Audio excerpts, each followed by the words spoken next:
Grace and peace to you, friends. Welcome to the Oak Tree Journeys. My name is Mandy Oaks, and we are continuing our Encyclopedia Challenge.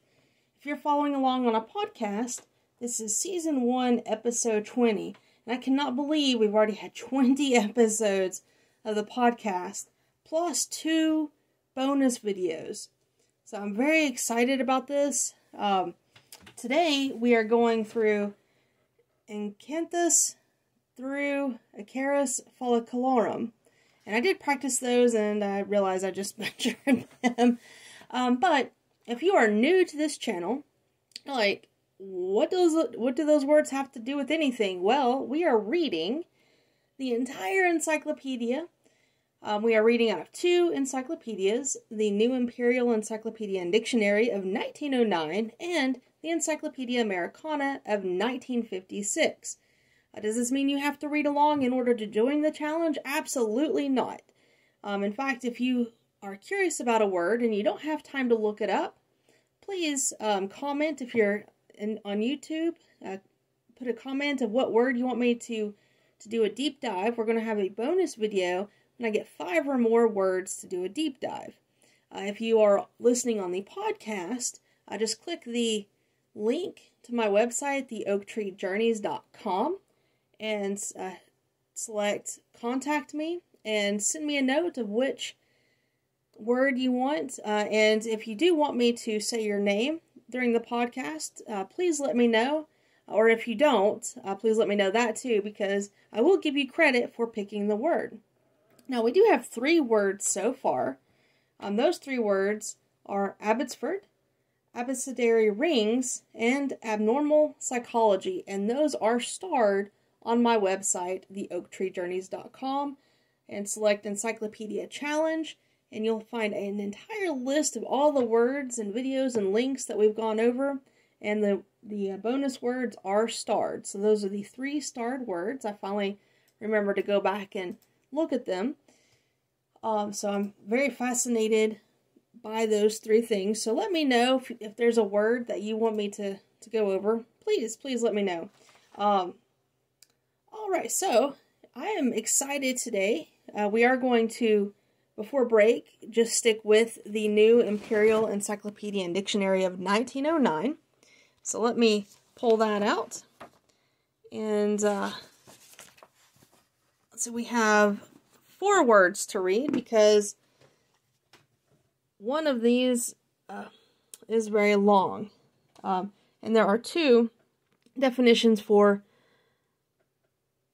Acanthus. So it's Acanthus. So there are two definitions for that. Alright, so Acanthus, noun, the herb bears breech, a genus of herbaceous, prickly plants, order Acanthaceae, in archaeology, an ornament resembling the foliage or leaves of the acanthus, or rather the Acanthia mollis, whose sinuated lobes are said to have given rise to the capital of the Corinthian pillar. Acanthaceous, adverb, also acanaceous, adverb, armed with prickles. Acanthine, pertaining to or like the acanthus. Acanthus, sorry. It's adding extra syllables there. Okay, so that's the first definition. The second definition is a little longer. Okay. Acanthus is a name given by the Greeks and Romans to the plants, sometimes called brancusin,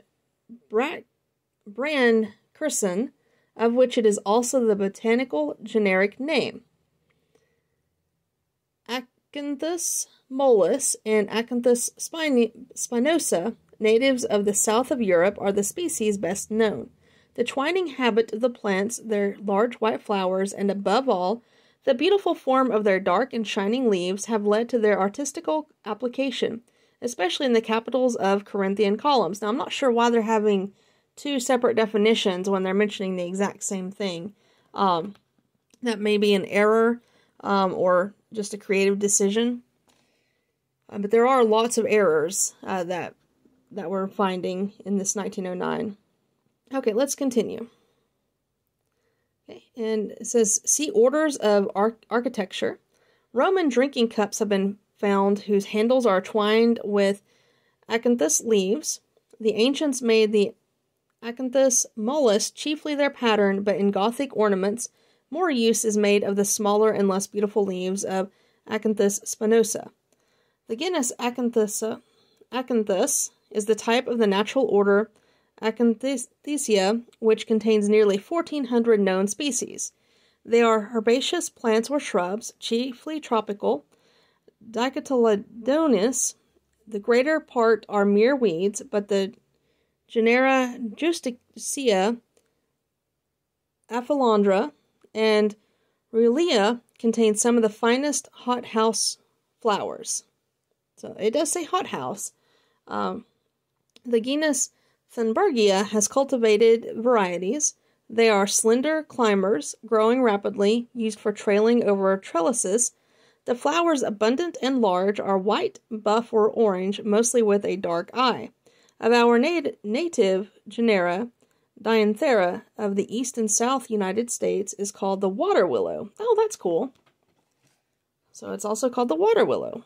From its leaves in wet situations and has two-lipped purplish flowers and long-stemmed auxiliary spikes.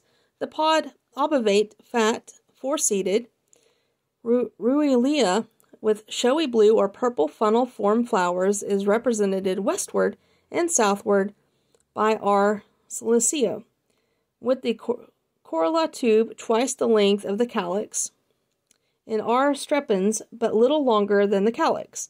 Both have a narrow pod. In this family, the pods are usually flattened transversely to the partition, with the seeds on hooks, embryo curved or straight, cotyledons large, radical, subcylindrical next the hilum. Some of the Acanthusia are used in their native countries as medicines. A valuable deep blue dye called rheum, that's R-O-O-M, is obtained in Assam from a species of Ruellia. Okay, so that's pretty cool.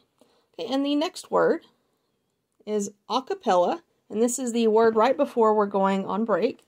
So acapella, and if you are a Church of Christ goer, you know exactly what acapella is, but if not, it is in music, means in the church style. It is equivalent to alla breve, a time signature frequent in church music. It also denotes that the instruments are to play in unison with the voices, or that one part is to be played by a number of instruments. Actually, our a cappella is much different than that, so never mind. We do not have instruments, and usually when we say a cappella, there are no instruments at all. Our voices are our instruments. So threw a wrench in that, didn't it? Okay, and the last word before break is Acapulco. So Acapulco is a town in Mexico of considerable commercial importance, having the best harbor on the Pacific coast of that country. Latitude 16 degrees 40 north, longitude 99 degrees 48 west, so well sheltered that deeply laden vessels may lie safely at anchor close to the granite rocks. The town, defended by Fort Diego on an eminence, has a very unhealthy site and is one of the places most frequently visited by cholera, which proves especially fatal to new settlers. The population is composed of pearl fishers, sailors, and husbandmen. Chief exports are cochineal, indigo, cocoa, wool, and skins. Imports are cotton, silks, spices, and hardware. So in the 1900s, the population was about 3,000. Okay, and we ended with Acapulco, and our next word when we come back will be Arcarita. So enjoy your break, and we'll be back shortly.